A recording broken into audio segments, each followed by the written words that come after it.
অরক্ষিত ঝুঁকিপূর্ণ অবকাঠামোর কারণে প্রতি বছর বসতভিটা, ফসল ও সম্পদ হারিয়ে নিঃস্ব হচ্ছে হাওর ও উপকূলবাসীর অনেকে।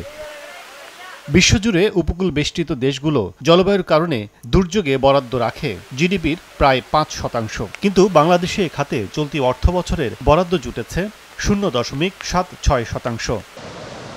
বিশেষজ্ঞরা বলছেন, উপকূলে এই মুহূর্তে প্রায় ৬,৫০০ কিলোমিটার টেকসই বাঁধ প্রয়োজন। সব বাঁধ আগামী ১০ বছরের মধ্যে নির্মাণ করতে হলে প্রয়োজন প্রায় ১,৩০,০০০ কোটি টাকা। ঢাকা শহরে মানুষ রাস্তায় থাকলেও তাকে পানি খেতে হবে, স্যানিটেশনে আমাদের মনোযোগ দিতে হবে। সো আমি এবার বলবো যে আমরা 10টা কথা বলবো না, দুটো কথা বলবো। একটা হলো বিশুদ্ধ পানির বন্দোবস্তের জন্য অ্যালোকেশন দেন, আর 2, সমস্ত পাথরের বাঁধ, বোল্ডার আমি একদিনে করতে পারবো না, অন্তত প্রতি বছর 12,000 কোটি টাকা এখানে অ্যালোকেশন দেন। জলবায়ু পরিবর্তনের প্রভাব ও দুর্যোগে ক্ষতিগ্রস্ত হাওর অঞ্চল, কিন্তু স্থানীয়দের সমন্বয়ে উন্নয়ন অবকাঠামো নির্মাণ না হওয়ায় স্থায়ী উপকারে আসছে না সরকারের কোনো খরচ।